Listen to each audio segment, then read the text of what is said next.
observers. I'm very pleased to have you here and to be deploying out to all of the regions of Zimbabwe this morning.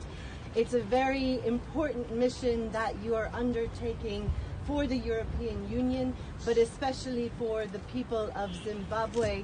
And it's at their invitation that we are here to observe the 23 August harmonized elections. You, of course, will be our eyes and ears in the field.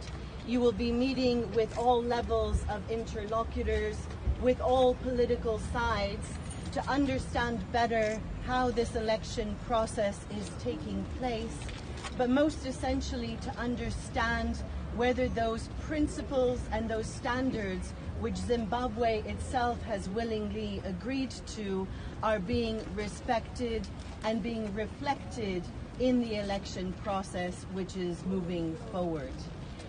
We very much appreciate the hard work and the many hours that you will be putting in.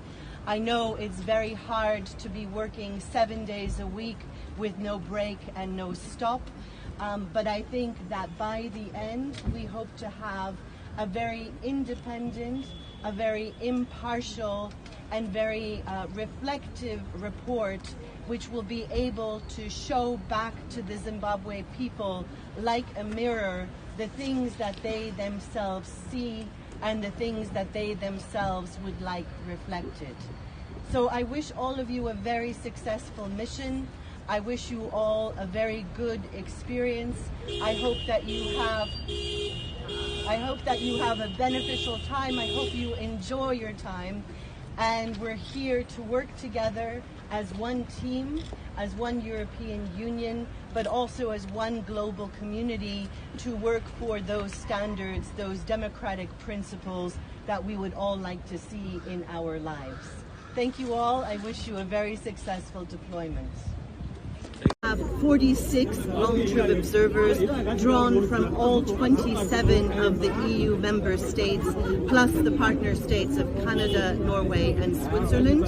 And they will be in all parts of Zimbabwe, in all 10 provinces, covering all elements of the election process in the upcoming weeks before the 23 August harmonized elections. We have an invitation from the authorities of Zimbabwe to observe these elections, but we also have an administrative agreement which has been signed between the European Union and the Zimbabwean government, which allows us access to all parts of the process and to all interlocutors. And so we will be looking at the process in a very balanced and impartial way, meeting with all political sides, meeting with all different actors from the point of view of the political class down to civil society, the media and the social media, to understand in a full-bodied way how this election process is taking place before, during and after the elections. So it's a long-term mandate which considers that elections are not just election day, but really have an element which marries with international commitments such as equality or universality, and those are the kinds of things that we will be looking at before making a preliminary statement after Election Day.